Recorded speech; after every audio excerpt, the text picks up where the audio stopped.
En nuestra Biblia, en el Evangelio de Mateo, el capítulo 27, y quiero animarles, hermano, a muchos de ustedes que puedan entrar ahí en la página de Iglesia Bautista Maranata. Dios nos está bendiciendo, cada vez más gente está ahí viendo las prédicas, un poco de la vida de nuestra iglesia. Esta semana llegué a ver como 2.444 personas que han visto nuestros videos, nuestras prédicas, y algunos de ustedes ni siquiera están ahí, ¿cómo se dice? No son seguidores de la página, ¿no? Tienen que seguir la página, tienen que compartir con otros, y hay mucha gente que está sacando provecho de las prédicas, les son de bendición, son muchos los que nos hacen saber.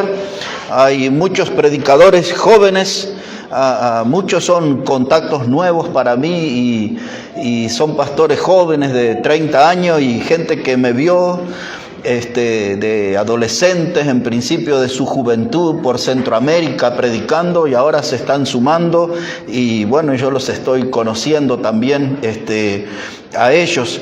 Entonces, hermano, empieza a seguir la página, comparta con otros. Hay predicaciones, tenemos que otra gente conozca lo que nosotros estamos haciendo para el Señor. Estamos en un tiempo de mucho aprendizaje, somos una iglesia muy joven, muy nueva, y estamos aprendiendo muchas cosas, y entonces, pero que otros también sepan que aquí estamos, trabajando para el Señor, poniéndole ganas. Lo que escuchaba del hermano recién acerca de la pandemia y de todo eso, a mí un poquito se me había pasado por alto mencionar, pero son muchas las congregaciones donde se escucha a sus pastores decir de que es una gran cantidad de gente la que no ha vuelto a los cultos después de eso, ¿no?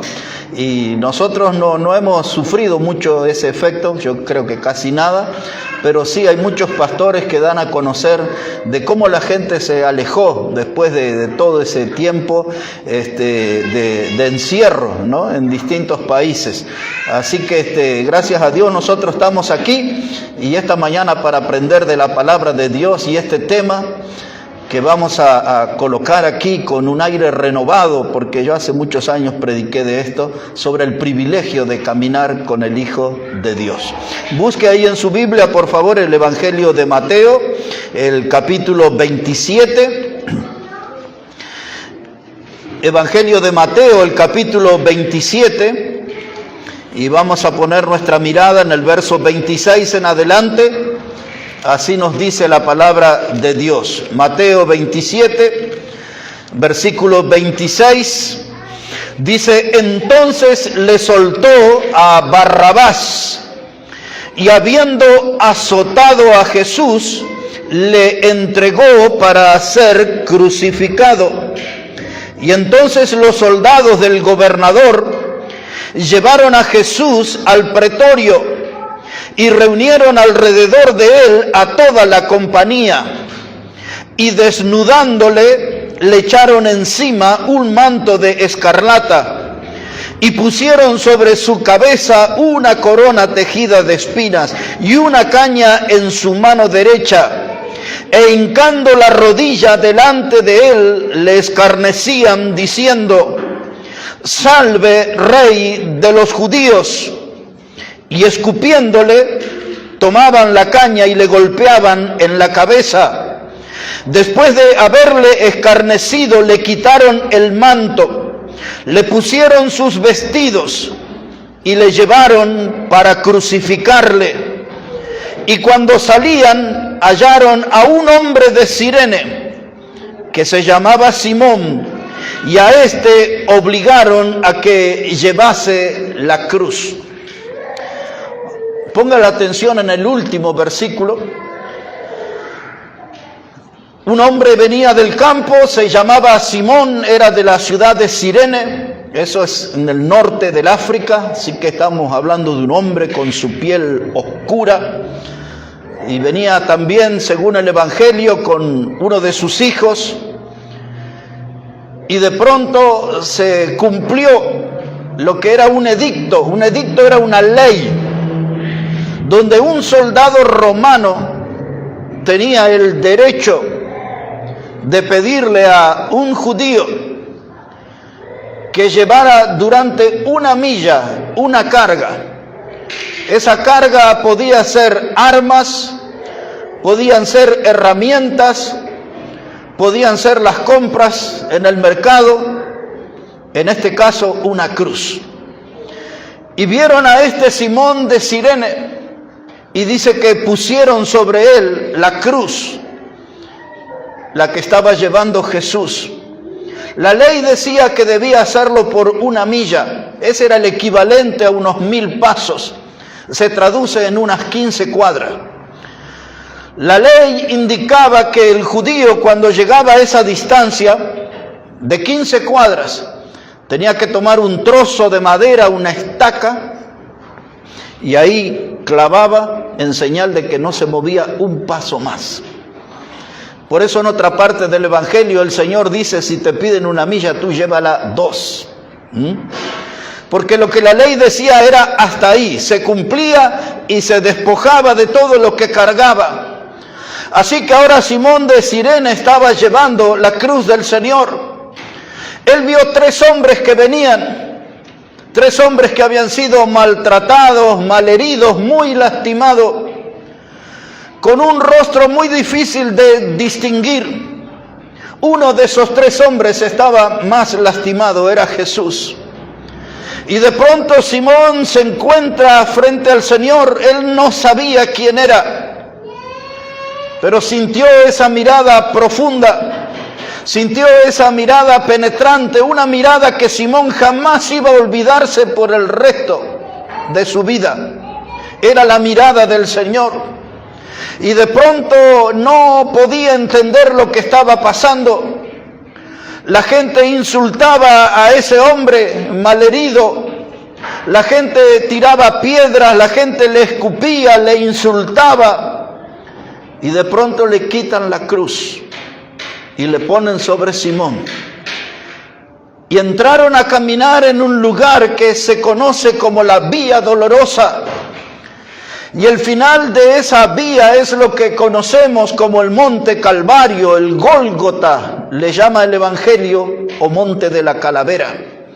Alguna vez les dije, en el día de hoy usted mira ese monte y es toda una roca que sobresale con la figura de un cráneo, de una calavera. Por eso se llama así. Y Simón comienza a caminar junto con el Hijo de Dios. Y empieza a hacer ese trayecto de la Vía Dolorosa.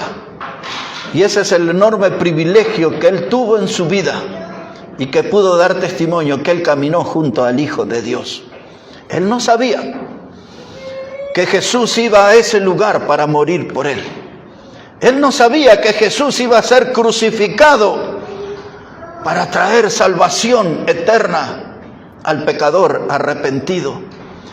Y en esta figura de Simón, que tuvo el privilegio de caminar junto al Hijo de Dios, yo quiero decirle en esta mañana que yo también siento ese privilegio de caminar junto al Hijo de Dios. Y quiero presentar ante ustedes en esta mañana 4 razones por las que yo me siento un privilegiado de caminar junto al Hijo de Dios. Y espero que esas 4 razones sean las suyas también.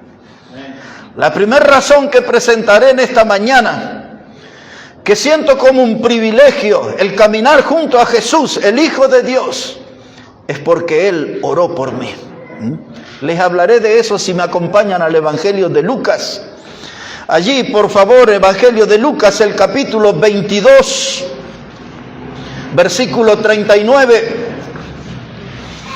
Vea cómo dice ahí la palabra del Señor. Estaban en el huerto que se llama Getsemaní. El Señor había ido junto con sus discípulos, le pidió que les acompañara en un tiempo de oración.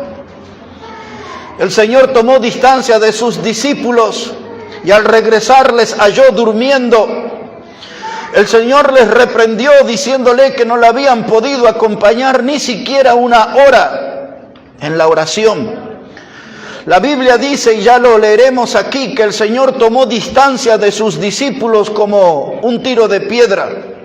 quizás unos 50, 70 metros de distancia, y vean lo que pasó allí en el huerto de Getsemaní, lo cual yo digo que es un privilegio caminar junto al Hijo de Dios, porque Él oró por mí, Él oró por ti. Dice así la palabra de Dios, Lucas 22, verso 39. Y saliendo Jesús, se fue como solía al monte de los olivos, y sus discípulos también le siguieron. Cuando llegó a aquel lugar les dijo: orad que no entréis en tentación.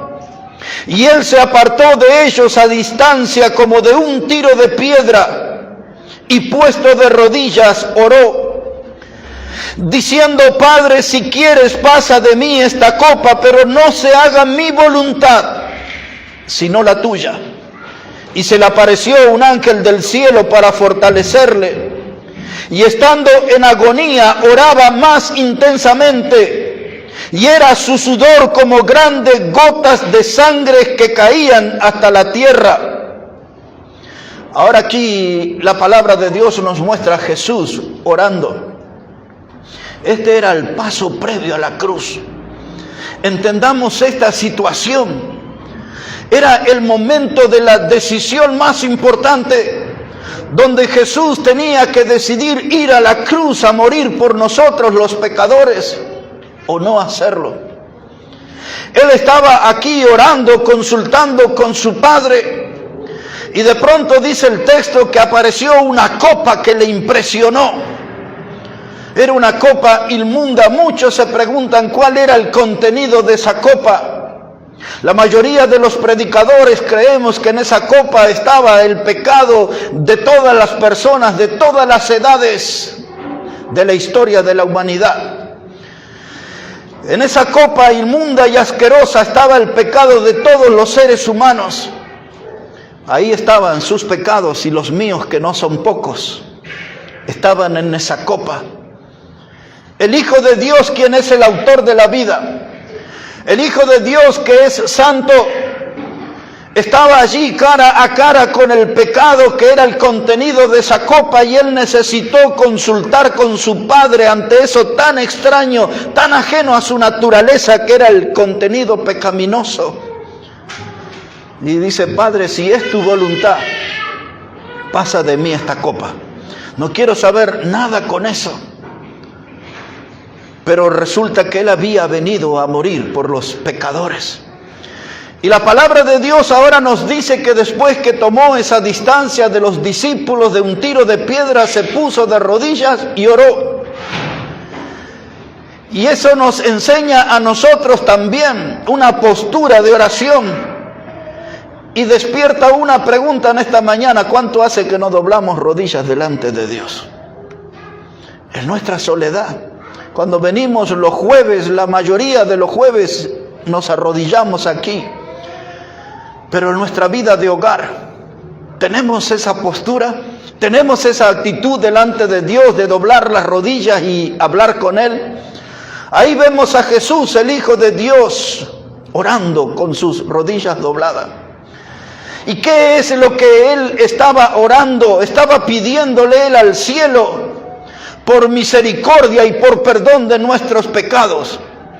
Y esto es lo que a mí me conmueve de este pasaje cada vez que lo leo, y lo he hecho por años, de saber que hace 2000 años atrás su nombre y mi nombre estaban en la lista de oración del Señor Jesús.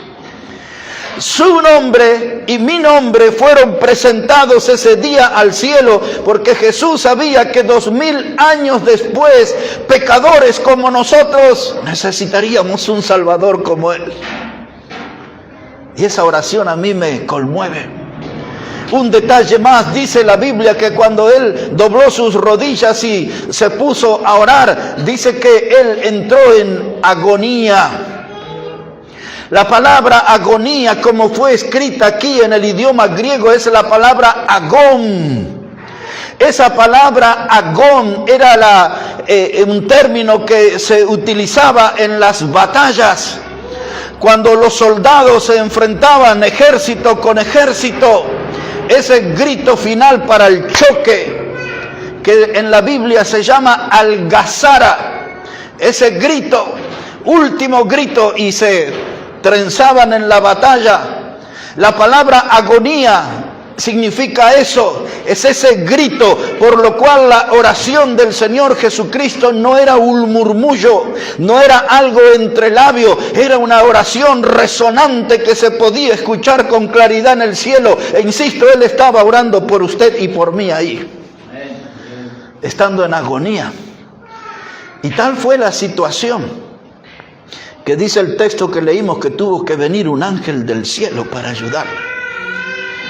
Pero no quiero pasar por alto el detalle. Dice que cuando él estaba orando y en agonía, dice el texto que leímos, y oraba más intensamente. Más intensamente. Yo a veces quiero que los hermanos oren más intensamente.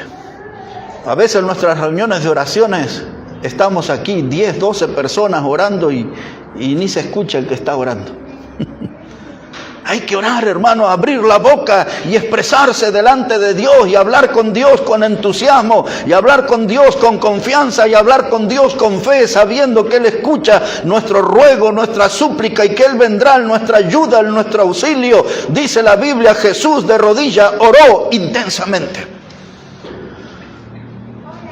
Y ahora, en esa lucha, Él comenzó a sudar grandes gotas de sangre. La palabra agonía se utilizaba en la batalla, se los dije, cuando se enfrentaba un ejército con otro. Pero la palabra agón o agonía era un término del atletismo. Cuando el atleta estaba en la competencia, iba a llegar a la meta y ahí estaba la cinta final, la cinta de la meta, donde el atleta en el último esfuerzo saca su pecho hacia adelante y se lleva la cinta y la corta, alcanzando la victoria. Ese último esfuerzo, ese último aliento, es la palabra agonía. Con el ejemplo de la batalla y con el ejemplo del atleta estoy queriendo ilustrar de qué clase de oración estaba haciendo Jesús por nosotros. Estaba en una batalla dando el último esfuerzo, el último gran clamor, pidiéndole a Dios que tuviera misericordia por nuestros pecados y que trajera salvación para nuestras almas. Y de pronto un sonido, y como grandes gotas de sangre comenzaron a caer en el piso. Si nosotros hablamos con un doctor y le preguntamos, doctor, ¿a qué se debe eso? El doctor nos va a decir, ese fenómeno se llama hematidrosis. La palabra hematidrosis es lo que vive una persona bajo un gran estado de presión o de tensión. Y eso nos revela la situación emocional de nuestro Señor Jesucristo. Él estaba muy presionado, estaba muy tensionado y estaba sudando esas gotas de sangre porque estaba clamando, estaba involucrado en una gran batalla pidiendo salvación para nosotros. Yo quisiera que usted tuviera una buena comprensión de este texto que tenemos enfrente y para que usted pueda comprender también por qué es un gran privilegio caminar junto a Jesús, el Hijo de Dios, porque Él oró por nosotros. El escritor de los Hebreos nos da más detalles de esta oración que en ninguno de los evangelios encontramos. Pero el escritor de los Hebreos nos pone en conocimiento de los ingredientes que formaron parte de esa oración. Si puede ahora acompañarme a Hebreos, el capítulo 5 y el versículo 7. Y ahí vamos juntos a comprender los ingredientes que tenía esta oración que el Señor Jesús hizo por nosotros en el huerto de Getsemaní. Hebreos, el capítulo 5 y el versículo 7. Dice la palabra de Dios de este modo: y Cristo en los días de su carne, quiere decir que durante su vida terrenal, en los días de su carne, ofreciendo ruegos, súplicas, con gran clamor y lágrimas, al que le podía librar de la muerte, fue oído. a causa de su temor reverente. Ahora ubiquémonos aquí en el texto. Dice Jesús estaba orando en los días de su carne y él estaba orando al que le podía librar de la muerte. Esa frase que oraba al que le podía librar de la muerte es exactamente lo que él dijo: Padre, si es tu voluntad, pasa de mí esta copa. Era esa parte de la oración. Y ahora nos cuenta que ese día en Getsemaní, los ingredientes de esa oración, dice el verso 7, él estaba ofreciendo ruegos, rogando al cielo, rogando al Padre por nuestras vidas, súplicas. Eso habla de un sentimiento profundo, un pedido de favor, de un favor inmenso para que Dios fuera misericordioso y pudiera salvarnos a nosotros. Ruegos, súplicas, clamor. Otra vez, no era una oración silenciosa, era algo que se podía oír a la distancia, hasta en el cielo mismo. Y después aparece la palabra lágrimas.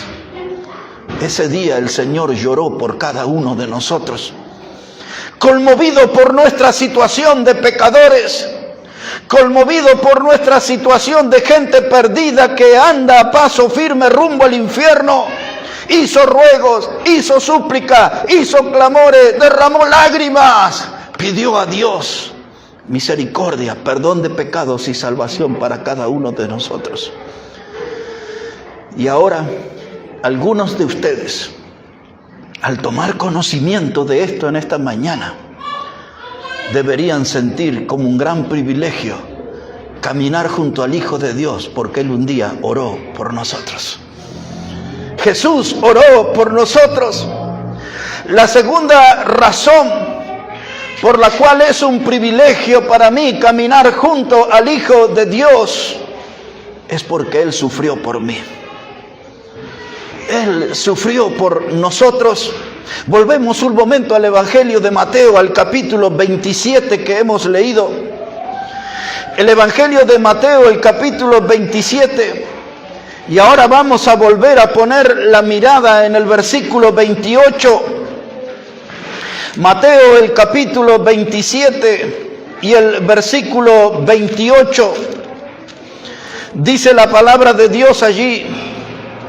Mateo 27, verso 28 dice: y desnudándole, le echaron encima un manto de escarlata y pusieron sobre su cabeza una corona tejida de espinas y una caña en su mano derecha, e hincando la rodilla delante de él, le escarnecían diciendo: salve, Rey de los judíos. Y escupiéndole, tomaban la caña y le golpeaban en la cabeza. Él era el Cordero de Dios, que vino para quitar el pecado del mundo.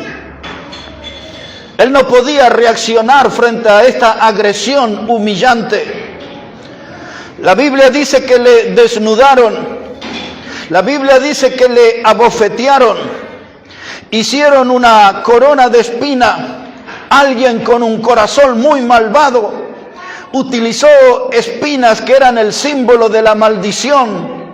Cuando el pecado entró al mundo y Dios castigó a Adán y Eva, le dijo: cardos y espinas producirán tus campos. El campo era maldito, una corona que lo querían transformar en un ser maldito. Pusieron sobre su cabeza y alguien tomó una caña y golpeaba sobre esa corona, y esas espinas penetraban en sus sienes, haciéndole sangrar. Y de pronto uno o varios quizás, dice la Biblia, y le escupieron.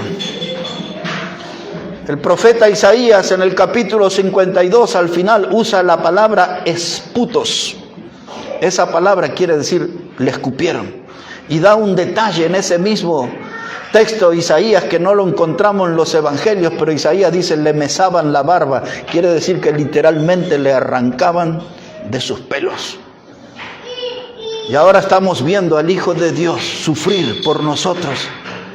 Y para mí es un privilegio caminar junto a Él porque Él sufrió por mí.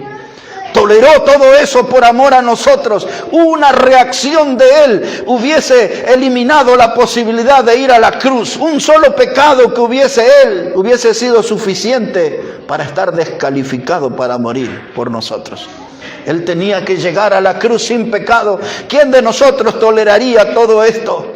Ahí estaba el Hijo de Dios firme, porque sabía que Él vino a este mundo a una misión. Él vino a buscar y salvar a los que se habían perdido, a nosotros. Y ahí está la gente burlándose, golpeándole, escupiéndole. Y ahora dice aquí otra vez el texto, capítulo 27, versículo 30. Y escupiéndole tomaban la caña y le golpeaban en la cabeza, y después de haberle escarnecido le quitaron el manto, le pusieron sus vestidos y lo llevaron para crucificarle. Lo que hacían era esa pesada cruz. No hice comentarios, lo he hecho en algún otro mensaje del verso 26, donde dice allí que le azotaron. Y ahí yo ya he contado el flagrum, ese látigo romano con sus 7 puntas de cristal, de metal o de hueso, cómo destrozaban el cuerpo. Y por eso él ya no tenía más fuerza, no podía cargar su cruz, la pusieron sobre Simón. Y cuando llegaban al lugar de la crucifixión, ahí se encontraban con un pozo, un hueco en la tierra. Se extendía la cruz en el piso y se ponía sobre la cruz el que iba a ser crucificado. Se colocaban por lo general 3 clavos, 2 en la palma de la mano y 1 a esta altura. Eran clavos de 13 a 18 centímetros. Y luego con sogas se levantaba aquella cruz, y esa cruz caía ahí en el pozo. Y venía ese sacudón y todos esos clavos abrían aquí. Un tremendo dolor. Y el crucificado podía estar ahí horas, o podían algunos tolerar 3 días, 5 días. Ese cuerpo todo lastimado era invadido por insectos que se metían en las heridas. Y esas cruces no eran muy altas, por eso el propósito era que esa gente viva. En la noche venían las fieras salvajes y se colgaban y bajaban los cuerpos de la cruz despedazándolos. Todo eso estaba planeado. Era la muerte de cruz, era la muerte humillante, era la muerte más dolorosa. Toda esa clase de muerte estaba planeada paso por paso para un sufrimiento extremo y para una humillación extrema. Amo al Hijo de Dios y lo tomo como un privilegio caminar junto a Jesús, porque Él sufrió por mí en esa cruz. Oró por mí, sufrió por mí, dice la Biblia. Muchos allí en la cruz morían deshidratados bajo ese calor y ese sol potente del desierto. Ustedes ya conocen el proceso, lo hemos explicado alguna vez. La persona crucificada se le ponía un fuego al pie de la cruz, un pequeño fuego para que despidiera humo y la persona tuviera mayores dificultades para respirar. Cuando respiraba tenía que apoyarse en el madero de los pies y tenía que sacar el pecho hacia adelante, y cada vez que hacía eso sus heridas se abrían más, sus heridas se abrían más. Usted ha leído en el Evangelio que dice que trajeron una esponja con vinagre. Eso era una especie de narcótico, de anestesia para prolongar el sufrimiento, para que resistiera más. Y cuando querían acelerar la muerte, tomaban un hierro, una masa, y venían y le quebraban los pies. Y eso quisieron hacer con el Señor. Pero cuando vinieron a hacer eso, el Evangelio dice, Él ya estaba muerto. Y al encontrarle muerto no pudieron prolongar su sufrimiento a los otros malhechores que crucificaron junto a Él. A ellos sí les quebraron las piernas. Pero el Señor estaba muerto, y en su furia de encontrarlo muerto es que el soldado romano toma esa lanza y le abre el costado desde aquí hasta el corazón mismo. Ese agujero, dice Juan, yo lo vi. Y él vio que salió de ese agujero del costado sangre y agua. Hasta el último aliento, hasta la última gota de sangre, el Señor Jesucristo derramó en la cruz por nosotros. Él no tenía esa mezquindad que tenemos nosotros, que nos entregamos a media. Él se entregó enteramente por cada uno de nosotros, y por eso es un privilegio caminar junto al Hijo de Dios, porque Él oró por mí, porque Él sufrió por mí. Y también es un privilegio caminar junto al Hijo de Dios, porque Él murió por mí. Murió por mí, murió por ti. Lo vamos a resumir en un texto que hemos usado aquí hace un par de domingos, de Apocalipsis, el capítulo 1. Si podemos ir hasta ahí, por favor. Apocalipsis, el capítulo 1. Este texto que hemos usado parece que ha sido un descubrimiento y una bendición para muchas personas que han escuchado ese mensaje de que Él nos amó y nos lavó nuestros pecados en su sangre. Muchos han descubierto, y gloria a Dios por eso, porque esto refleja una gran verdad. Dice Apocalipsis capítulo 1, versículo 5. Dice: y de Jesucristo, el testigo fiel y primogénito de los muertos, el soberano de los reyes de la tierra, al que nos amó y nos lavó de nuestros pecados con su sangre. Hermanos, cuando vemos aquí 3 títulos del Señor, Él es el testigo fiel, dice. Él es el primogénito de los muertos, salió de la tumba y nunca más regresó a ella. Y Él es el soberano de los reyes de la tierra, ya lo sabemos, Rey de reyes y Señor de señores. Él fue el que nos amó y nos lavó de nuestros pecados con su sangre. Murió en esa cruz. Oró por nosotros, sufrió por nosotros, murió por nosotros. Y todo esto nos confronta en esta mañana, porque nosotros no nos entregamos por Él de la misma manera. Nosotros no somos tan fieles, no somos tan sacrificados, no estamos tan comprometidos con la causa del Evangelio. Él estaba comprometido con la causa de nuestra salvación eterna. Por eso toleró todo, soportó todo y fue hasta la cruz y murió. Oró por nosotros, sufrió por nosotros, murió por nosotros. Y para mí es un privilegio caminar junto al Hijo de Dios, porque un día Él volverá por nosotros. No solo que oró por nosotros, no solo que sufrió por nosotros, murió por nosotros, pero también volverá por nosotros. Vamos a recordar eso ya en la parte final de nuestro mensaje, en 1 Tesalonicenses capítulo 4. Vamos a recordar juntos cómo será ese día en que Jesús volverá por nosotros. 1 Tesalonicenses capítulo 4. En todo el Nuevo Testamento se habla sobre este evento, el regreso del Señor Jesucristo. Pero aquí hay una buena síntesis. Aquí hay buenos detalles en 1 Tesalonicenses capítulo 4, versículo 13. Note esto conmigo, hermanos. Dice así la palabra de Dios, 1 Tesalonicenses 4, 13.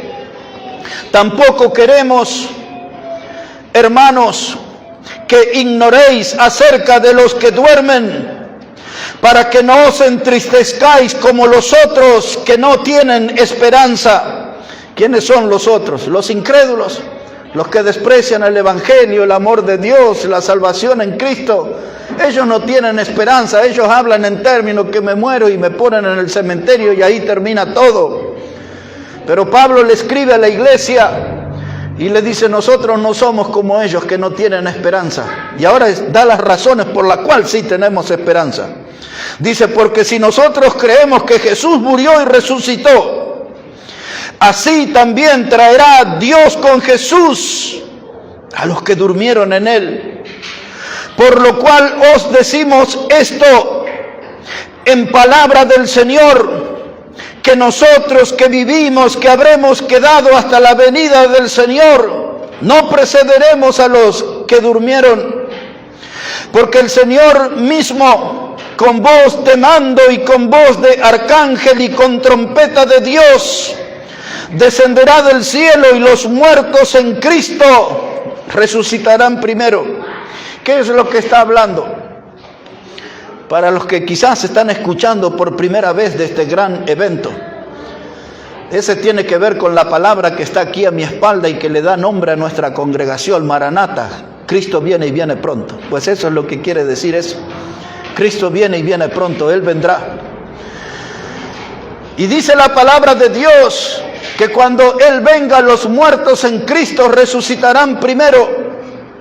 Es decir, que en estos 2000 años de historia cristiana, desde que Jesús murió en la cruz hasta nuestros días, los que han muerto creyendo en Él, con la fe en Él como el único y suficiente Salvador, ellos se resucitarán, se levantarán con un cuerpo glorificado. Y dice el texto, luego nosotros los que vivimos, si Él viniera en este día, nosotros estamos entre los vivos, aunque no parecemos que estamos muy vivos a veces, ¿no? Pero estamos. Y resucitan los muertos en Cristo, y nosotros, y dice que seremos arrebatados y llevados con Él en las nubes. Y aquí dice tres cosas. En este último texto que hemos leído, que el Señor vendrá con voz de arcángel. Es decir, hermanos, que Él vendrá con una voz que es toda una autoridad celestial. Cuando nosotros estudiamos la Biblia y leemos acerca de la creación de Dios, de ángeles, habla de querubines, habla de serafines y habla de arcángeles. Uno de ellos se llamaba Miguel, quien peleó contra el diablo por el cuerpo de Moisés. El arcángel Miguel, pues en la categoría de ángeles, el arcángel es la superior. Y cuando Jesús venga a este mundo a buscar la iglesia que Él compró con su sangre, vendrá con voz de arcángel, con una voz de mando, con una voz que es toda una autoridad desde el cielo. Y cuando los muertos en Cristo escuchen, resucitarán. Y nosotros, hermanos, hay tantos cristianos que están tan metidos en los asuntos de la tierra, han echado raíces en la tierra, enredados en las cosas de este mundo, que si esa voz no nos arranca y nos levanta, no nos iríamos, Pero esa voz será poderosa, lo suficiente, aún para levantar al corazón más apartado de Dios, del que fue salvo, pero se congeló, se enfrió. Fue salvo por Cristo, pero anda en el mundo. Fue salvo por Cristo, pero no le está siendo fiel a su Salvador. Esa voz será suficiente igual para levantarlo, porque sea como sea, es de Cristo y fue salvo por sangre preciosa. Eso es la misericordia de Dios, hermano. Porque si hablamos de merecimientos, ¿cuántos de nosotros merecemos ir en ese viaje? Pero Dios es tan maravilloso y tan misericordioso que a pesar de que no somos tan fieles, oiremos esa voz de mando, de arcángel. Y ahora da una segunda característica, dice con trompeta de Dios. Y siempre en la Biblia las trompetas fueron utilizadas para la convocación o convocatoria de eventos importantes. Desde la caída de los muros de Jericó, desde la trompeta que sonó en los días de Nehemías, dice Nehemías, cuando sientan la trompeta, reuníos en ese lugar, Jehová peleará por nosotros. Aquella trompeta que se usó en los días de Gedeón, cuando atacaron el campamento de los madianitas con 300 y dijeron, por la espada de Jehová y de Gedeón, y sonó aquella trompeta y fueron al frente. La trompeta de plata que se utilizaba para convocar al pueblo a la puerta del tabernáculo en el desierto, y Moisés y Aarón le daban al pueblo el mensaje que Dios le daba. Sonaba aquella trompeta y el pueblo se reunía. Y así podemos citar en muchos pasajes de la Biblia. Isaías hablaba de que nosotros tenemos que predicar y levantar nuestra voz como trompeta, porque la trompeta tiene un sonido único, inconfundible, y cuando el Señor venga con voz de mando y voz de trompeta, ese sonido es inconfundible. Es el sonido que describe que Cristo está viniendo para buscar a la iglesia que compró con su sangre. Yo sirvo al Hijo de Dios porque es un gran privilegio, porque Él vendrá por mí. Él vendrá por ti. Y eso nos obliga a caminar junto al Hijo de Dios, con voz de arcángel, con voz de mando, como si fuera un general dándole la orden a su tropa, a su ejército. Y ustedes ven los soldados, ¿no? Cómo vienen y se ponen duritos y no sé cómo hacen. Los que hicieron el servicio militar saben. Hay que poner bien la mano aquí en la frente, no sé exactamente cómo es, pero cuando el general llama, nadie se opone. Nadie tiene excusa. Estoy tomando el mate cocido, me estoy atando los botines. Si son mujeres, dicen, estoy aquí con el lápiz labial. No, cuando el general llama a todos en la fila firme. Y cuando el Señor venga con voz de mando, todos estaremos delante de Él. Pues una de las 3 palabras en el idioma griego que se usa en la Biblia para hablar de este evento de que Cristo viene es la palabra parousia. Y la palabra parousia era algo que se utilizaba cuando un conquistador o cuando un rey entraba en una ciudad. Entonces el pueblo salía para recibirle y a eso le llamaban parousia. Era la preparación para darle la bienvenida a un rey, a un conquistador. Y cuando la Biblia habla de la venida del Señor, una de las 3 palabras que usa el idioma griego es la palabra parousia, que significa que vamos a estar delante de Él, cerca de Él. Y ustedes y yo estaremos delante de nuestro Salvador Jesús, estaremos cerca de nuestro Salvador Jesús. Allí estaremos, parousia. Cristo viene y nosotros le daremos la bienvenida a nuestro Salvador, y ese encuentro que será sumamente emotivo, porque nosotros veremos por primera vez cara a cara, como dice nuestro himno, al Salvador, y Él por primera vez verá a toda la iglesia que Él compró con su sangre preciosa. Cristo viene, hermano, y viene pronto. No deberíamos ser tan tibios. No deberíamos ser fríos, deberíamos ser apasionados de corazón ardiente, sirviéndole a nuestro Salvador, porque Él viene, oró por nosotros, sufrió por nosotros, murió por nosotros y viene pronto por nosotros. Dirían los más jovencitos, hay que ponerse las pilas, hermano. Tenemos que ponernos bien con Dios y tenemos que caminar junto al Señor. Porque así como Simón de Cirene tuvo ese privilegio de caminar junto al Hijo de Dios, no perdamos nosotros la oportunidad y caminemos junto al Señor en esta vida a paso firme, con un corazón decidido, un corazón volcado enteramente a la causa de nuestro Salvador. No olvidemos, no quiero salir de este púlpito sin recordarles que Jesús oró por nosotros, Jesús sufrió por nosotros, Jesús murió por nosotros y Jesús volverá por nosotros. Gloria a Dios. Que Él bendiga su palabra en esta hora y que Él bendiga su vida.